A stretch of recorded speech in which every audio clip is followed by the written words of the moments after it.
In a world that spins ever faster, power seems to have traded its grand towers for conference tables, encrypted lines, and, strangely enough, fire. Let's begin in a place that might seem far removed from our polished cafes and quiet evening walks, Israel and the West Bank, where nature itself appears to have joined the political chaos. 10,000 souls were forced to leave their homes, driven not by tanks or riots, but by flames that swept the land with terrifying precision. 45 people injured, countless hectares devoured. These fires aren't just a seasonal hazard anymore. They are a dire punctuation in the climate story we keep failing to write responsibly. But while the hills burn in the Middle East, an altogether different kind of heat is rising in Washington. Marco Rubio, yes, the man whose name evokes a kind of conservative poetry, has stepped into not one but two of the most strategic roles in national security. Now imagine this, one individual shaping the foreign tone of the most powerful country on earth. I won't bore you with bureaucratic designations, but make no mistake, the echo of Rubio's voice now rings through war rooms and policy briefs alike.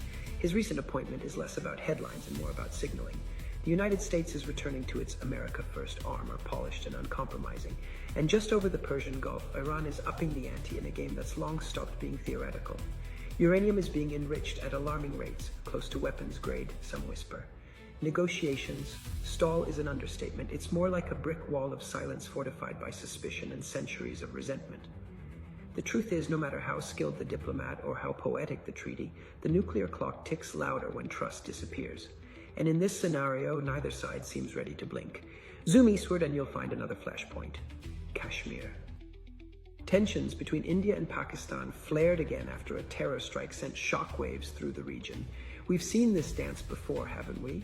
Ceasefire breaches, political grandstanding, and a tragically reliable rhythm of violence that makes one wonder if peace is just another illusion sold in op-eds and international summits. But this time feels different somehow. The reaction wasn't just military, it was algorithmic. Surveillance drones, predictive security protocols, AI-optimized troop placements. Welcome to Warfare 3.0, where intuition is increasingly outsourced to machines.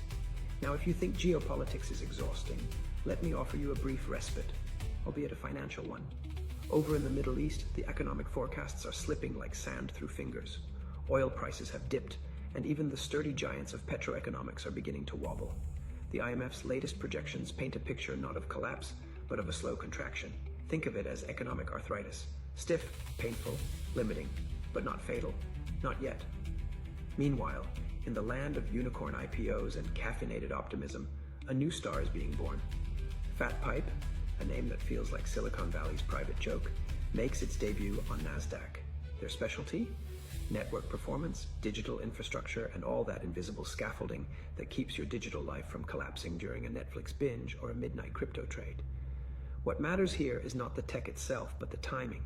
Their move signals confidence, a kind of brave charge against the current of economic caution. If there's a metaphor to be drawn, it's of a surfer paddling straight into a storm because the waves, however choppy, are just too tempting to ignore. But don't think the world of entertainment has been silent while the earth shakes and stocks tumble. Hulu, ever the contrarian, has unveiled its May lineup, and it's a delightfully unpredictable cocktail. Gritty reboots, sleek documentaries, and enough drama to challenge the very meaning of escapism. In an age where reality feels more surreal than fiction, the streaming wars are not just about ratings, they're cultural punctuation marks. If cinema was once the mirror of society, today's series are its prophecy. Now let's return briefly to the raw pulse of nature. Myanmar, still bruised from political upheaval, has been struck by a seismic event that no ballot box could have prevented. A powerful earthquake has rattled communities, sent buildings crumbling, and rekindled fears of what lies beneath. But amid rubble and chaos, a familiar scene unfolds. International aid, volunteers, search dogs, and that unyielding desire to rebuild. There's a kind of poetry in human resilience, isn't there? The way we rise, brush off the dust, and dare to hope again. And finally, May Day. Across continents, voices rose in protest and celebration. Some marched for fair wages, others for ideological purity, a few just to remind the world they were still here. In cities from Rome to Seoul, fists lifted skyward weren't just about work, they were about worth, about identity, about that universal craving to be seen, valued, and heard. So here we are, friends, on the second day of May in the year 2025. A world burning, building, negotiating, and dreaming, often all at once.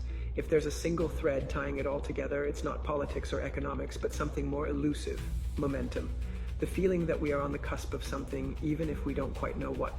And with that, I invite you to lean in, like, comment, share your thoughts. What struck you most this morning? Did something in this world update challenge what you thought you knew? Let's talk about it. And of course, if you haven't already, subscribe to Green Ground. There's so much more to explore together. The description below has all the extra details and sources, or just ask in the comments. I'm always listening.